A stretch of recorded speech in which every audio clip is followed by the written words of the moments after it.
Picture this. You're the most famous Catholic actress in Hollywood, America's sweetheart, and you've just given birth to Clark Gable's baby. The year is 1935, and having a child out of wedlock would destroy everything you've worked for. So what do? You send your own newborn to an orphanage, then adopt her back 2 years later. That lie lasted 60 years, and that's just the beginning of what these stars confessed. Loretta Young and the lie she took to the grave. In the golden age of Hollywood, Loretta Young was the living embodiment of grace and virtue. A devout Catholic, her entire public image was one of serene wholesomeness, a Madonna of the silver screen. In an industry increasingly known for its scandals, she was marketed as the exception, the picture of moral purity.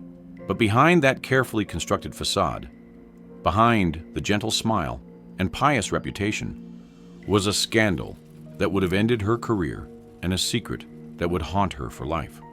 The year was 1935. Young was just 22 years old, unmarried, and filming the adventure drama Call of the Wild.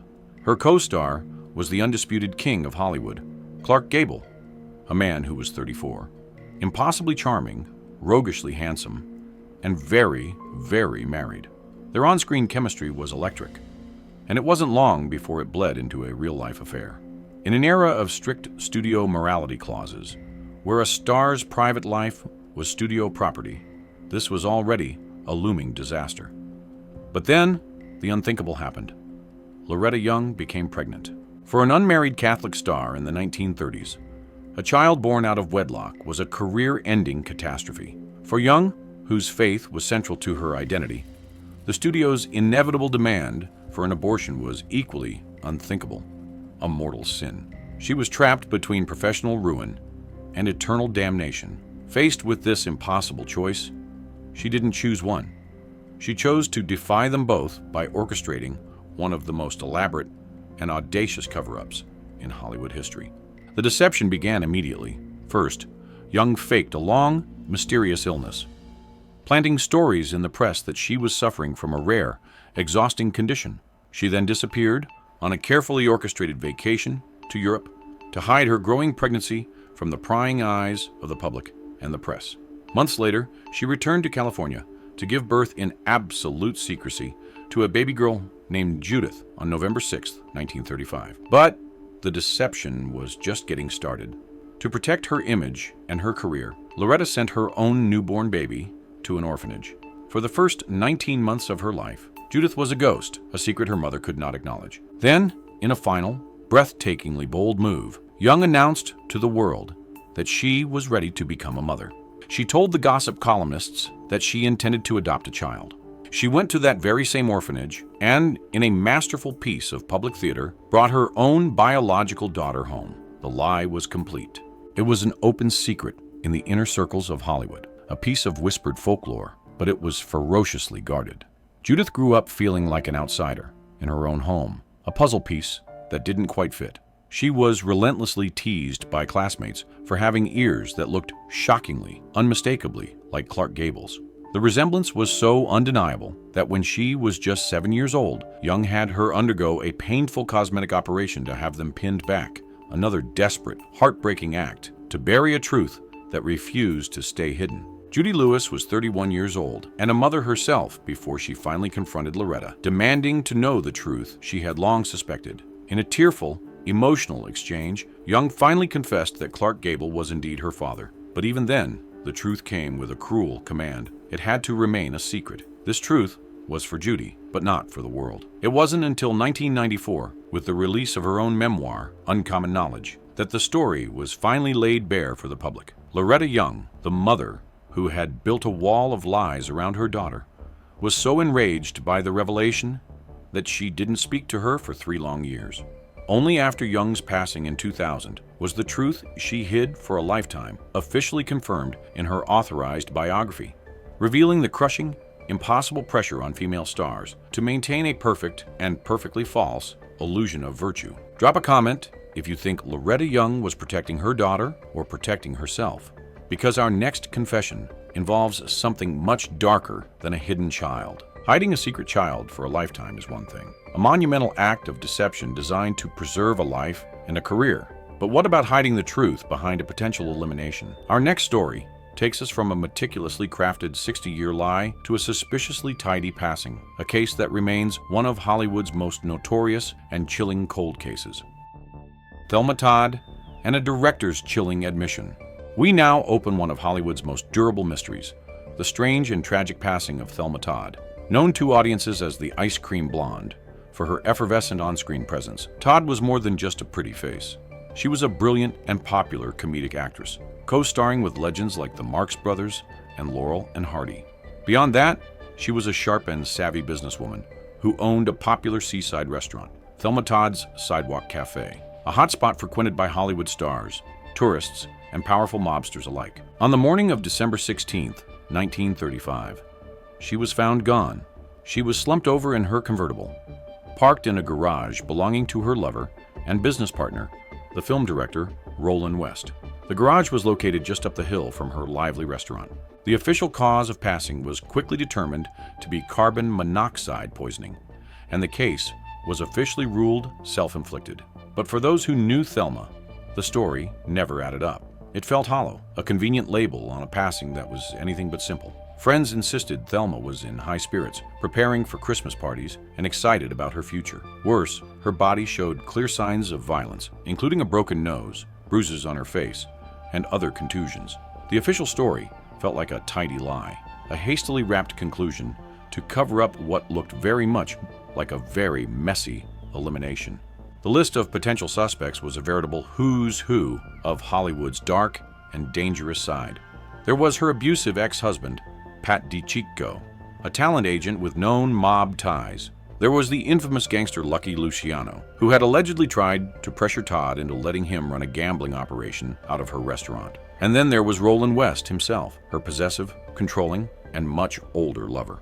The case remained a whispered mystery for decades, a legendary piece of Hollywood noir, until a chilling, alleged confession surfaced nearly 20 years later.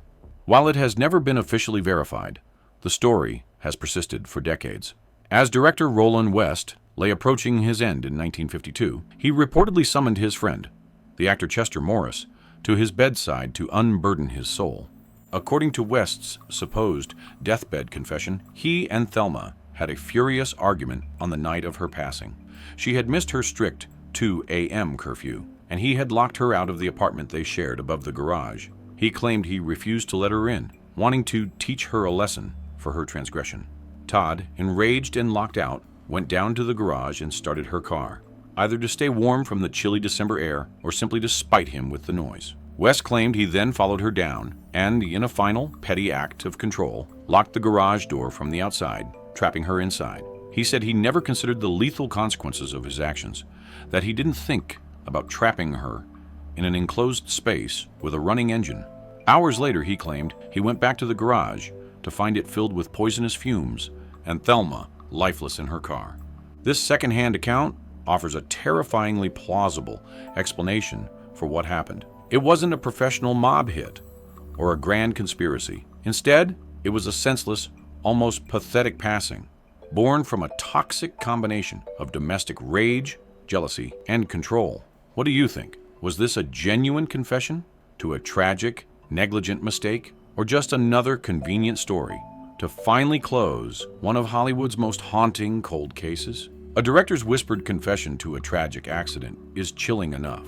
But what happens when a forgotten actress, on her own deathbed, confesses not to an accident, but to cold-blooded elimination that has haunted Hollywood for over 40 years? Margaret Gibson and the elimination of a Hollywood director. On the morning of February 2, 1922, the acclaimed film director William Desmond Taylor was found gone in his Los Angeles bungalow. He had been shot in the back. The crime scene was a chaotic mess, quickly contaminated by studio fixers and curious onlookers before police had a chance to secure it. The investigation immediately became a media circus, threatening to expose the seedy underbelly of the film industry.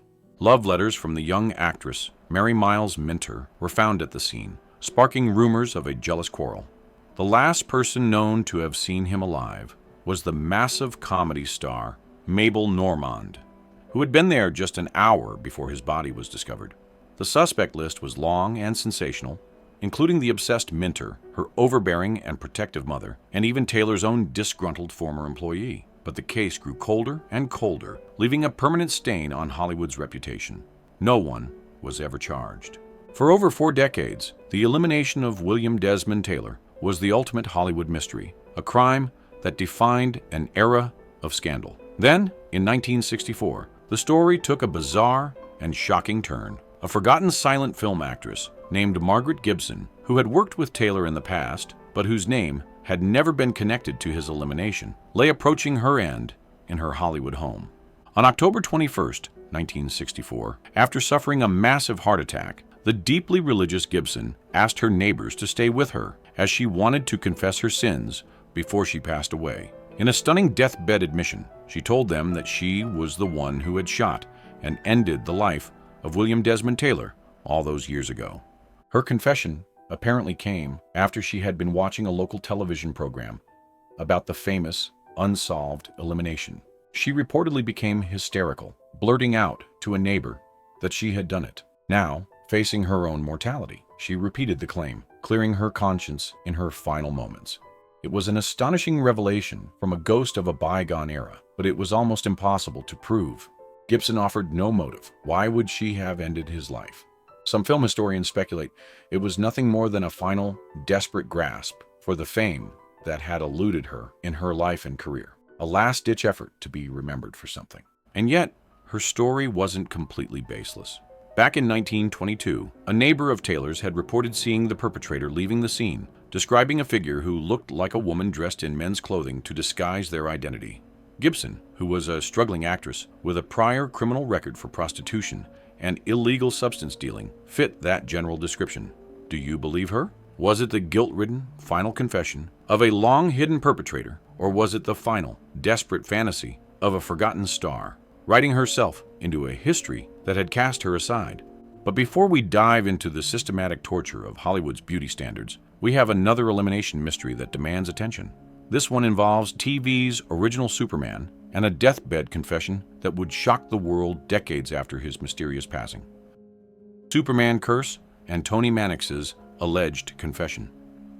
On June 16, 1959, George Reeves, television's Superman, was found gone in his Benedict Canyon home with a gunshot wound to the head. While officially ruled self-inflicted, the circumstances were so suspicious that they spawned decades of conspiracy theories. The 45-year-old actor had been in the middle of a torrid affair with Toni Mannix, wife of MGM's notorious fixer, Eddie Mannix, a man rumored to have deep mob connections. The affair had lasted for years, with Eddie's apparent blessing. He had his own mistresses. But when Reeves broke Tony's heart to be with his new fiancée, Leonore Lemon, the stage was set for tragedy. The scene of the passing was bizarre. Reeves was found with a bullet in his head, but there were no powder burns on his skin and no fingerprints on the weapon. 3 bullet holes were found in the room, 2 in the floor and 1 in Reeves's head. The guests downstairs, including his fiancée Lemon, waited 45 minutes before calling the police. Most disturbingly, Lemon had allegedly predicted his passing moments before it happened, telling guests he's going upstairs to end it all as Reeves left the party. And when the gunshot rang out, she reportedly said, "I told you, he's done it to himself." But the most shocking revelation came decades later. In 1999, Beverly Hills publicist Edward Lozzie claimed that Toni Mannix had made a deathbed confession to a priest, with Lozzie present, admitting she had George Reeves eliminated. According to Lozzie, Toni confessed because she was absolutely terrified of going to hell. Even more chilling, actress Phyllis Coates, who played Lois Lane opposite Reeves, reported receiving a hysterical phone call from Toni Mannix at 4:30 a.m. on the morning of Reeves's passing, hours before the news was public, with Toni screaming, "The boy is gone! He's been eliminated!" Whether Eddie Mannix ordered the hit to appease his devastated wife, or whether Toni herself orchestrated it, the Superman curse had claimed its first victim. The confession, while never officially verified, added a dark final chapter to one of Hollywood's most enduring mysteries. Quick question for you. Do you believe Toni Mannix's alleged confession? Or was this just another Hollywood cover story? Because our next revelation isn't about a single crime, but a systematic torture inflicted on women for decades. A single violent act can end a life. But our next story isn't about a crime solved by a single confession. It's about a crime that was committed in plain sight, day after day, for years, a slow, painful, and systematic torture inflicted on women's bodies to create an impossible ideal of beauty. This confession comes not from words, but from the scars left behind on the two stars who paid the highest price. The Platinum Hell of Jean Harlow and Rita Hayworth.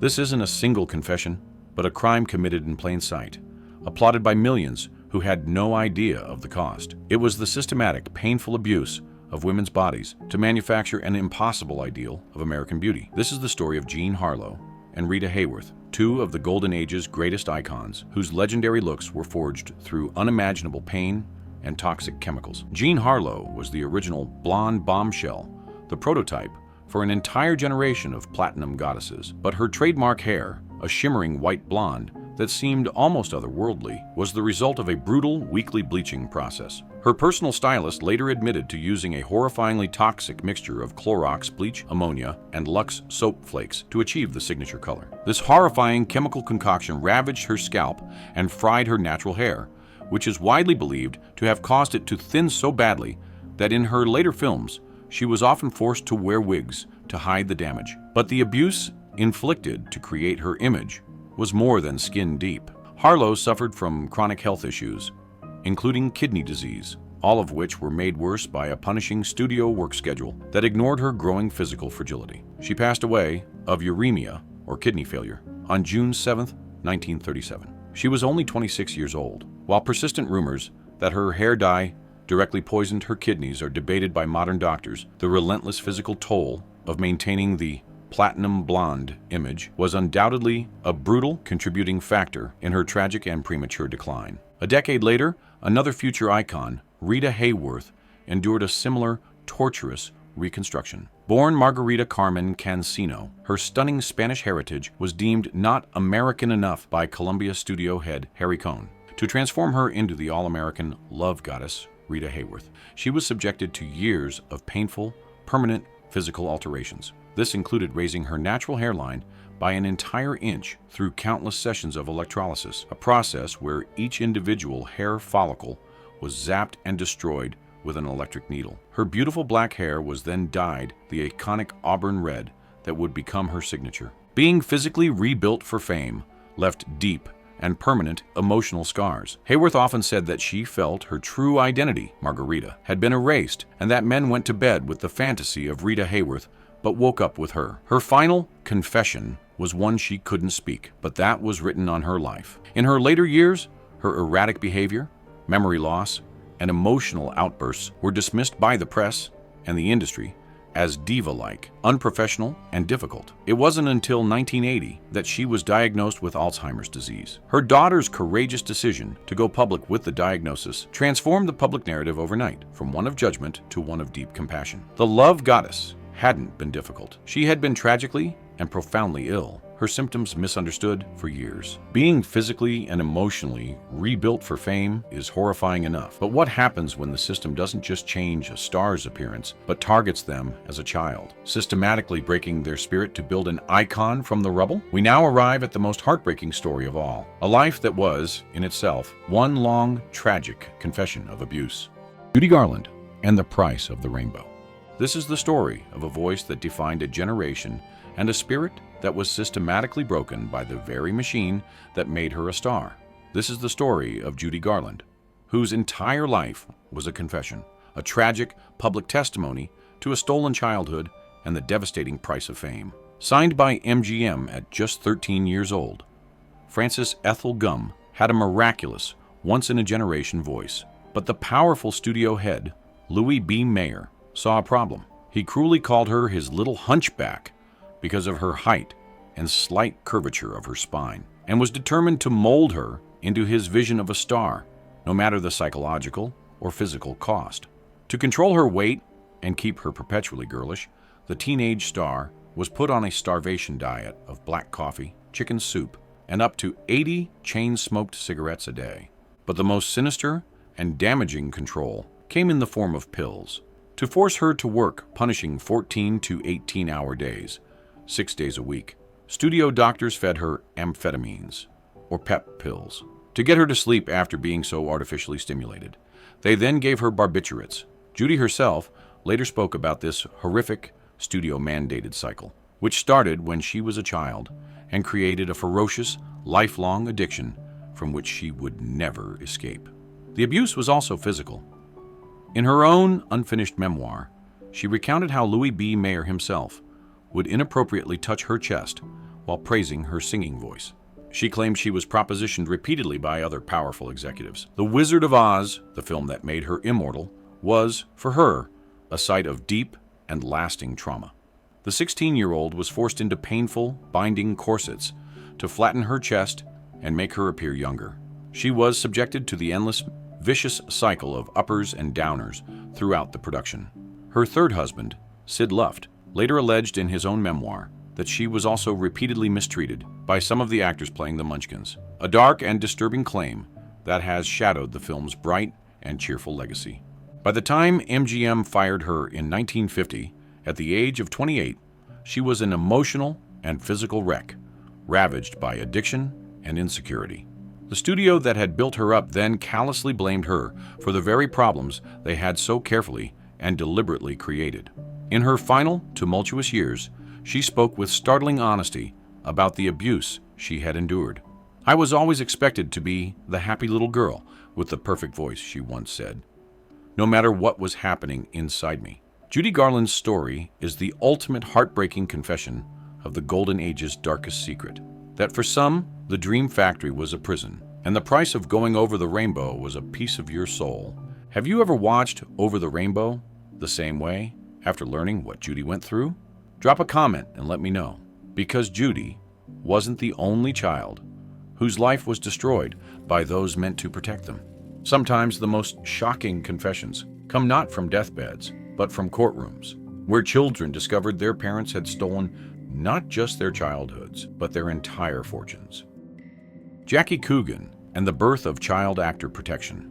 In 1938, a 24-year-old man walked into a Los Angeles courtroom to sue his own mother. His name was Jackie Coogan, and he had been Hollywood's first genuine child superstar.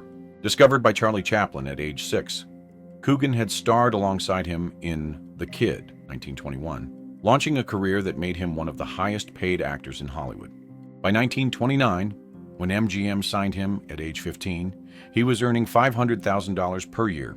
That's $7 million in today's money, plus 60% of his film's profits. Coogan had earned approximately $4 million as a child actor, nearly $70 million adjusted for inflation. But when he turned 21 and went to claim his fortune, he discovered a shocking truth. It was gone. Every penny had been squandered by his mother, Lillian, and his stepfather, Arthur Bernstein, who was also the family's financial advisor. They had blown through the entire fortune on extravagant clothing, jewelry, expensive cars, diamonds, and fur coats. When Coogan confronted them, his mother's response was as cold as it was cruel. No promises were ever made to give Jackie anything. Every dollar a kid earns before he is 21 belongs to his parents. She even claimed Jackie was a bad boy who didn't deserve the money. Under California law at the time, she was technically right. Children had no legal right to their earnings. Coogan's lawsuit made headlines nationwide. Charlie Chaplin, who had given Coogan his start, quietly slipped him $1,000 cash to help with his legal fees. After a bitter court battle, Coogan received just $126,000, a fraction of what he had earned. But his sacrifice wasn't in vain. The public outcry over his case led to the 1939 passage of the California Child Actors Bill, known as the Coogan Act, which required that 15% of a child actor's earnings be set aside in a protected trust account. The confession here wasn't one of guilt, but of greed. Lillian Coogan never apologized, never admitted wrongdoing. She went to her grave believing she was entitled to every cent her son had earned. But her shameless confession, that parents owned their children's labor, shocked the nation and forever changed how Hollywood treated its youngest stars. What do you think about parents profiting from their children's talent? Let me know in the comments. Because our next confession involves someone who changed the conversation around a disease that was destroying thousands of lives. And speaking of shocking revelations that changed Hollywood forever, We turn now to one of the most significant deathbed disclosures in entertainment history. One that didn't solve a case or expose a crime, but instead humanized a disease that was destroying thousands while the world looked away. Rock Hudson's final act of courage. On July 25, 1985, the world received news that would forever change the conversation around AIDS. Rock Hudson, the epitome of American masculinity, the heartthrob who had romanced Doris Day in countless films, was facing the end from AIDS. It was a confession by proxy. Everyone knew what it meant. The man who had hidden his true identity for 37 years to protect his career was now, in his final months, the most famous person with this condition in the world. Hudson had been diagnosed with AIDS on June 5, 1984, but kept it secret for over a year, desperately flying to France for experimental treatments. When he appeared with Doris Day at a press conference on July 16, 1985, the world gasped at his gaunt, frail appearance. Days later, he collapsed in Paris. His publicist first claimed it was liver cancer, but Hudson made the brave decision to tell the truth. The impact was immediate and profound. As his friend Morgan Fairchild said, Rock Hudson's condition gave AIDS a face. Within months of his announcement, private donations for AIDS research more than doubled from $1.8 million to over $3.6 million. Days after his passing on October 2, 1985, Congress allocated $221 million for AIDS research, money that had been desperately needed but politically impossible to secure before Hudson's revelation. But there was a darker confession that emerged after his passing. Mark Christian, Hudson's former lover, sued his estate, claiming Hudson had continued having intimate relations with him for 8 months after his diagnosis, without disclosure. The case revealed the desperate measures Hudson had taken to hide his illness, even from intimate partners, adding a complex moral dimension to his story. Hudson's deathbed transformation from closeted movie star to AIDS activist wasn't intentional. He was forced out by his illness. But in a telegram to an AIDS benefit shortly before his passing, he wrote, "I am not happy that I have AIDS, but if that is helping others, I can at least know that my own misfortune has had some positive worth." His confession changed everything. As author Randy Schultz noted, there was AIDS before Rock Hudson and AIDS after. Do you think Rock Hudson's courage helped change attitudes about AIDS? Share your thoughts in the comments, because our next stories reveal some of Hollywood's most heartbreaking casualties. Rock Hudson's courage in his final months changed how America saw AIDS, but some stars never got the chance to find their courage. They were destroyed by trauma so deep, it shaped their entire existence. Louise Brooks, the self-destructive genius. Louise Brooks represents one of Hollywood's most tragic cases of artistic integrity destroyed by industry politics. Born in 1906 in Cherryvale, Kansas, to a working-class family, she escaped small-town poverty through her dancing ability, eventually making her way to New York's Ziegfeld Follies. But her path to stardom was marked by a devastating childhood trauma that would haunt her entire life. At age 9, Brooks was assaulted by a family friend, Mr. Flowers, while staying at his home. The assault was covered up by both families to avoid scandal, and young Louise was told never to speak of it again. This early betrayal of trust by the adults who should have protected her created a lifelong pattern of self-destructive behavior and an inability to form lasting relationships. As she later wrote, "The knowledge that I was diseased and different was burned into my brain." Brooks became one of silent cinema's greatest stars, particularly after her iconic performance in the German film Pandora's Box, 1929, where she played the doomed Lulu. But her career was destroyed by her refusal to submit to Hollywood's studio system. When she walked out on a Paramount contract, she was essentially blacklisted, finding herself unable to work in American films. The industry's punishment was swift and merciless. By 1938, she was working as a shop girl at Saks Fifth Avenue, her movie career over at age 32. The final decades of Brooks' life were marked by poverty, isolation, and alcoholism. She lived as a recluse in Rochester, New York, surviving on Social Security and the kindness of film scholars who recognized her genius. She spent years writing her memoirs, only to burn the manuscript in a moment of self-loathing. Her confession came not in words, but in her deliberate destruction of her own story, unable to bear revisiting the trauma that had shaped her entire existence. When she passed away in 1985, she was largely forgotten by the public, her brilliance reduced to a footnote in film history. Think about that. A genius so damaged by childhood trauma that she literally burned her own story. How different might things have been with proper support? Let me know your thoughts in the comments. Louise Brooks's self-destruction was heartbreaking, but our next story shows how trauma could be passed down through generations, creating a cycle of pain that seemed impossible to break. Clara Bow, the price of being the it girl. Clara Bow's story is one of the most heartbreaking in Hollywood history. A tale of a young woman whose natural vivacity and magnetism made her a star, but whose traumatic childhood and mental illness ultimately destroyed her. Born in 1905 in a rat-infested Brooklyn tenement, Clara was the only surviving child of 3. Her 2 older sisters had passed away in infancy. Her father, Robert, was an abusive womanizer who drifted between jobs, and her mother, Sarah, suffered from severe mental illness, likely schizophrenia. The most traumatic incident of Clara's childhood occurred when she was 16.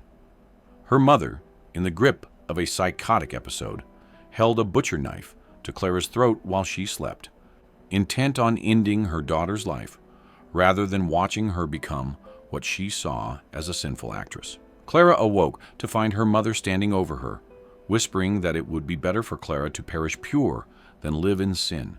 Only Clara's quick thinking and physical struggle saved her life. But the psychological damage was permanent. Clara's rise to fame as the it girl of the 1920s seemed like a fairy tale escape from her nightmare childhood, but success brought its own demons. The pressure of maintaining her image as America's flapper sweetheart while battling inherited mental illness proved overwhelming. She suffered from severe anxiety, depression, and what would now likely be diagnosed as PTSD from her childhood trauma. The scandals that ended Clara's career weren't just about her love affairs or gambling debts. They were symptoms of deeper psychological wounds.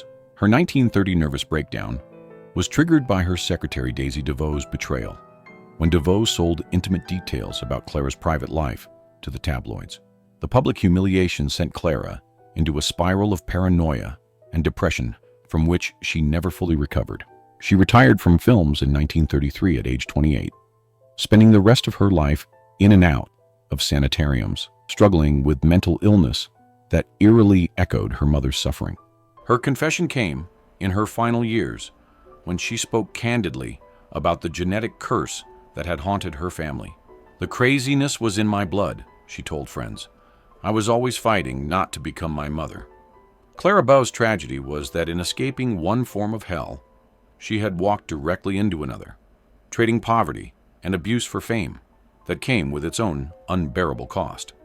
Have you ever wondered how many stars were battling invisible demons while entertaining millions? Drop a comment with your thoughts, because our next story shows how the pressure for success could push someone to the ultimate desperation. Fighting inherited mental illness is a battle few can understand. But what happens when desperation meets the ultimate symbol of Hollywood dreams? Our next story takes us to the most famous location in entertainment history. Peg Entwistle, the Hollywood sign's most famous victim. On September 16, 1932, a 24-year-old British actress named Peg Entwistle climbed to the top of the H in the Hollywoodland sign and jumped to her end, becoming the most famous intentional passing in Hollywood history. But her story isn't just about a failed career. It's about the brutal destruction of dreams and the impossible pressure placed on young women to succeed in an industry that chewed them up and spit them out. Born Millicent Lillian Entwistle in Port Talbot, Wales, she had moved to New York with her family as a child, showing early promise as a stage actress. Her father passed away when she was young, leaving the family in financial straits, and Peg felt enormous pressure to succeed, not just for herself, but to support her mother and stepbrother. She had achieved modest success on Broadway, but like so many stage actors, was lured to Hollywood by the promise of movie stardom and financial security. What makes Peg's story particularly tragic is that her intentional passing came just days after she received a letter offering her a leading role in a play about a young woman who takes her own life. A cruel irony that highlights how Hollywood's culture of rejection and false hope could drive vulnerable people to desperation. She had been struggling in Los Angeles for months, facing constant rejection and running out of money, living with her uncle, who was growing tired of supporting her failed dreams. The note she left behind was heartbreaking in its simplicity. "I am afraid. I am a coward. I am sorry for everything. If I had done this a long time ago, it would have saved a lot of pain." P.E. Her confession was one of defeat and self-blame, taking responsibility for her own failure in a system designed to break the spirits of all but a chosen few. Peg Entwistle's passing became a symbol of Hollywood's cruelty, but it also revealed the particular burden placed on women in the industry. Unlike male actors who could find work in westerns or action films as they aged, women faced an incredibly narrow window of opportunity, and those who failed to achieve success quickly were discarded without mercy. Her leap from the Hollywood sign was both a literal and metaphorical fall from the pinnacle of American dreams. Do you think the industry has gotten better at supporting struggling actors, or are the pressures just as intense today? Let me know in the comments. Because our final confession shows how the studio system's callousness created addictions that would haunt Hollywood for decades. Peg Entwistle's tragic end symbolized the cruelty of broken dreams. But our final confession reveals how the studio system didn't just break spirits. It created patterns of addiction that would claim countless stars for generations to come. Wallace Reed, Hollywood's first substance casualty.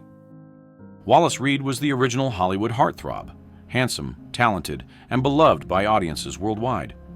But his passing from addiction in 1923 at age 31 marked the beginning of Hollywood's ongoing battle with substance abuse, establishing a tragic pattern that continues to this day. Born into a theatrical family, Reed seemed destined for success. He was a gifted actor, director, and musician who became one of the biggest stars of the silent era. But his downfall began with an on-set injury during the filming of The Valley of the Giants in 1919. After being hurt in a train crash during production, studio doctors prescribed morphine for his pain, beginning an addiction that would consume and ultimately end his life. The studio system's callousness became evident in how they handled Reed's dependency. Rather than allowing him time to recover, they kept him working at a punishing pace, ensuring his continued dependence on substances to function. Studio doctors continued prescribing morphine and other opiates, treating Reed more like a valuable machine that needed maintenance than a human being in crisis. Reed's wife, Dorothy, courageously went public with his addiction, hoping to save other actors from the same fate. Her confession exposed the studio system's complicity in creating and enabling substance dependency among its stars.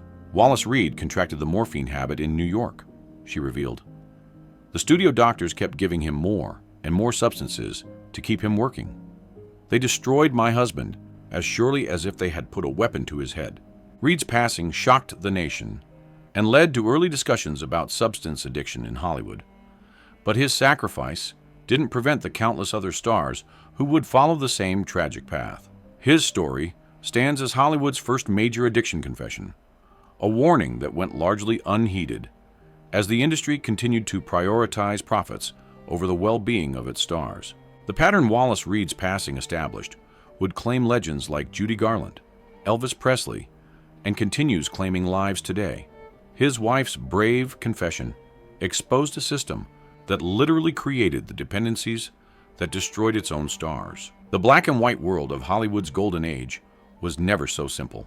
Behind the fairy tale facade, behind the perfect smiles and happy endings, was a brutal, often cruel reality. The confessions we've explored today aren't just sensational gossip. They are profound acts of truth from people who were silenced, controlled, and exploited for their entire careers. We've uncovered Loretta Young's desperately hidden daughter, a secret born of faith and fear.